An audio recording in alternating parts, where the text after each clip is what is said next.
Hello, everyone. Beckie Belote here. I'm back.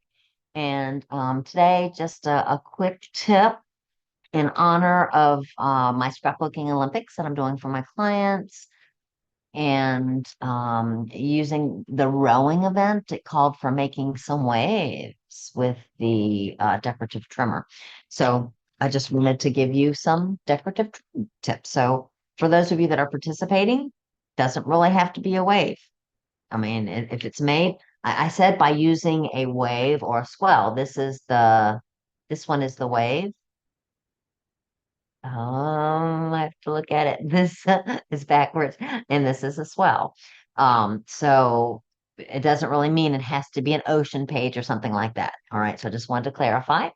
And let's go ahead and get started. I'm just gonna show you some general tips of things that you may want to try with this little guy. All right, so let me change my screen and thank you for watching. All righty, so here we go. One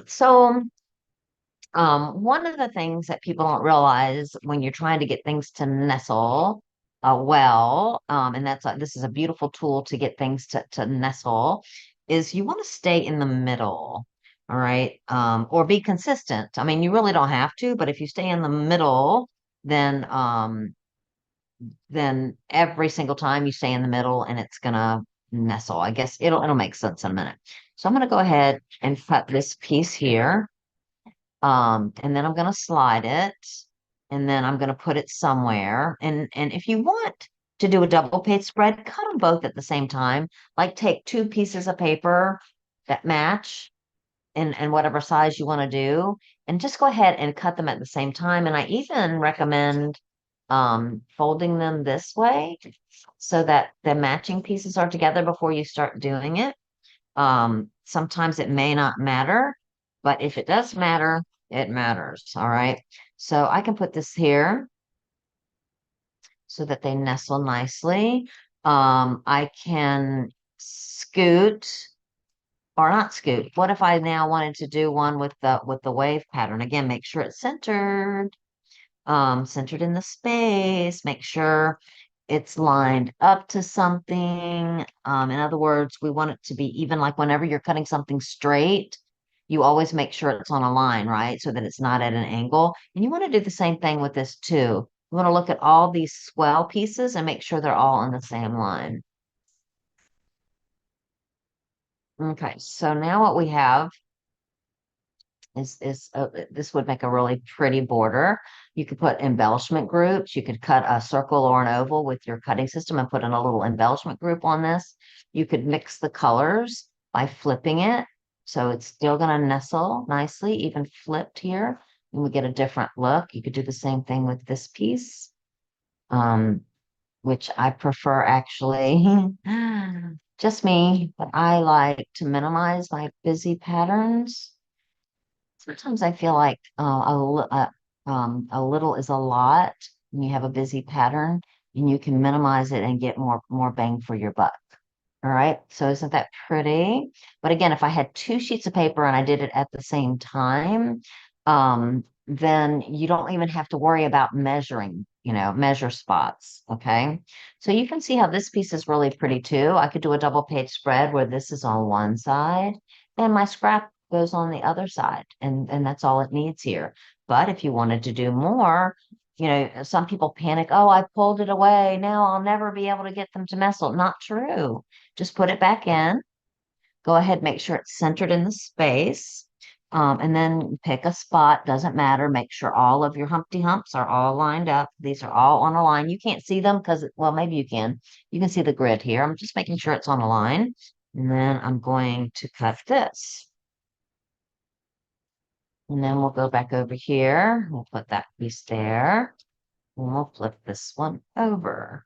And the nice thing about this is you're going to put it over there and you're first going to think, oh, it's scratch. Actually, it would look okay if we put it over here, even if it doesn't match right. But if you flip it, uh-oh, I might be telling you wrong. Might not be able to get away with that at all here. Oh my goodness. Bad presentation. That is not going to work. The only way it's going to work is if we flip it back the other way. So it's going to nestle, but we're not going to be able to do the two colors.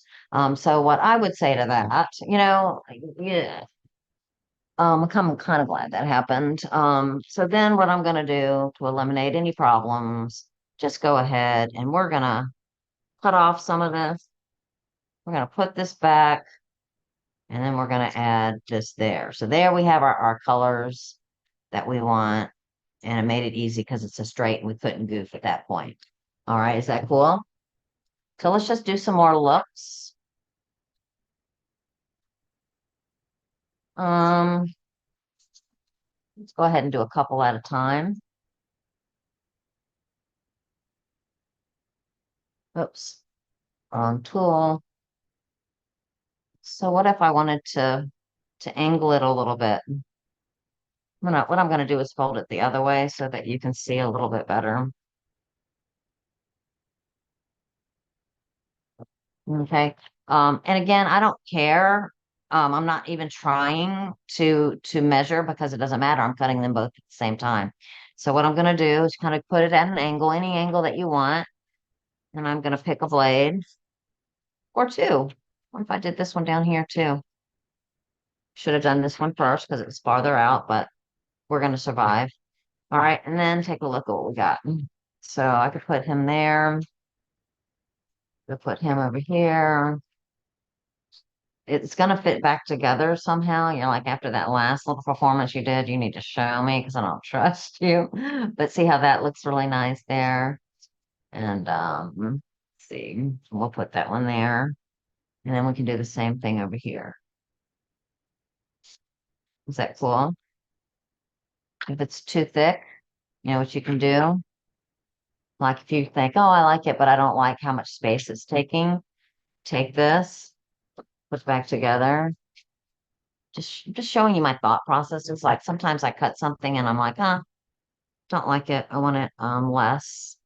And you can do that. So just make sure it is well, if you want to make sure you're not at a diagonal, then you should probably turn it this way so that you know it's not on a nice straight line when you get ready to cut it off.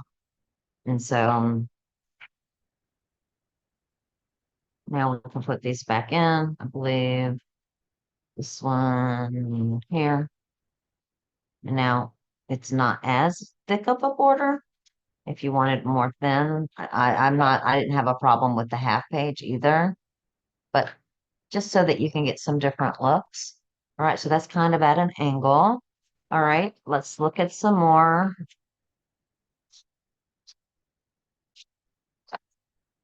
I get so many scraps when I show you guys things. Um, so this one, what if we just did a corner? So you can do corners too.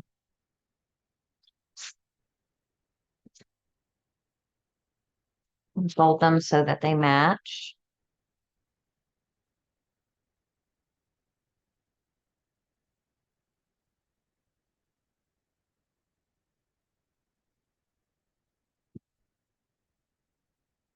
And again, it depends on how much of a corner this, you know what, I'm gonna grab a full sheet of paper on this. Get the whole effect so that you'll see exactly what I would do if I was gonna do it. Let me find something. I wasn't anticipating this, so I'm sorry. I wasn't thinking I would need it. But here, I'll do it on this. So if you just want to do a corner, doesn't matter how big your corner is. And again, if I had two matching pieces of paper, which I didn't want to waste your time, I don't have two matches. And at my fingertips, I should say. I do have them. I don't have them at my fingertips. But what you would do is like, I would take the two red patterns and fold them towards each other when I do this skill. All right. And then I like to pick a midpoint. Like there's a number 6 right here. If I pull that little corner through, I like that on a page. And I'm going to cut there. I'm going to cut there. You could keep cutting if you want to. Like if you want to do another one, I'm going to show you what this looks like, and then I'm gonna show you that I can put it right back and keep going if I wanted to do another. Oh darn. Sadly, this is not going to be a good example either because you can't see the difference in color. If I was doing two pieces of paper at the same time, my opposite would fit in here. Same thing with that other one that I just did that I goofed up on. Like this is not going to fit. This is the only way it's going to fit back in. But if we had cut two pieces of paper at the same time, and I'm gonna do this again. I'm gonna do it again just because that did not get any point across right there. Let me find something where both sides look really different and see if I can find something with two. Sorry, I know I'm gonna get a thumbs down because I didn't wasn't prepared, but I truly want these to be fast, so I didn't want to put too much thought into it, but it's kind of backfiring on me. Let's see. There's my other papers. To find something fast, Becky. All right, how about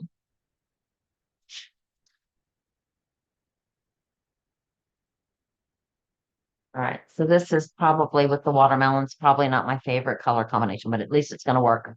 So we're gonna I like the watermelons, I just don't like this together. So this looks pretty. So I'm gonna fold it in, gonna put the corners at the six, kind of pull it through as far as I want. Do a cut here, do a cut here. All right, and then when I open it back up, got this. And you could do more. Um, but there's one of these that should fit in properly. Just trust me on this. So if it doesn't fit quite right in one, just try it on the other. Because if you fold the paper, isn't that cool? The watermelons are upside down, which means I probably would want to do it the other way instead. To know that you could master your own. You would just build this right on top of your album pages or on colored cardstock. Is that cool? So that's another really cool idea. And trying to think if there's any other little quickies. Oh yeah, one more quickie. I like to do this for birthday party, like what do you call it? To make ribbons. To do a ribbon, you can do it with either the swell or the wave, it doesn't matter. I am going to do the wave. I'm going to do a waist cut, which means I'm going to cut off a piece that I'm not going to use. All right, and then I'm going to slide it over. I'm going to cut it. You can decide how far in you want. Um, and actually, ooh, I told you wrong. I hope you're not doing this with me. For what I'm getting ready to show you, let me get rid of this for a second. Remember how I keep saying put it in the middle, put it in the middle? For this particular skill, you're not going to do that. You're not putting it in the middle. You're going to put it either at the top or at the bottom. So I'm going to start over and do that waist cut. Now what I'm going to do is pick a new place. I'm going to slide it in. Remember where you slid it and then slide it down. So I just put this, it's really on the 1 inch. And then we're going to slide it down. So this gives a totally different look than if I had kept it down. Let me keep it down now, and I'm going to do it again so that you can see the difference. I'm going to go to the 1 inch. I'm going to keep it down at the bottom. You see how this one looks ribbony?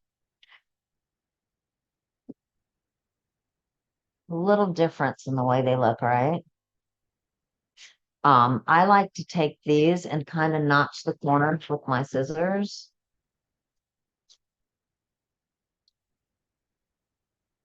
Oh, not the corners, but kind of follow that curve. And it really gives a really pretty ribbony look. So I'm going in here and in here. And then we get, probably a lot of you have already seen this before, but doesn't that look really ribbony? This one looks more wavy, but it's the shifting back and forth. So right now I'm at the bottom. So if I want another ribbon out of this cut, I have to go to the top. I'm going to go back up to the one, which is what I did the last one. So in case I was doing doubles. So this one will be a match. Oopsies. I kind of screwed that end up, so don't look at that end. But this would be a match if I didn't mess it up for this one.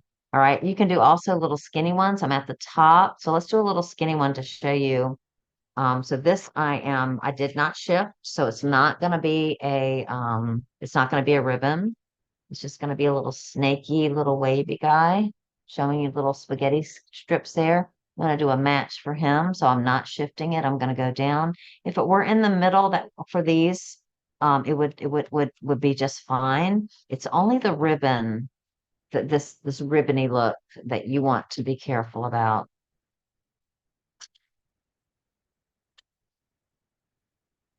This is thicker than the last one that I did. But you can do different lengths, and you can nestle these two, flip them to get different looks. You can also do little you kind of want to make sure they're the same width, which I didn't do here. But these also you can braid. So not the ribbons, but the waves. Ugh, hold on. These do braid,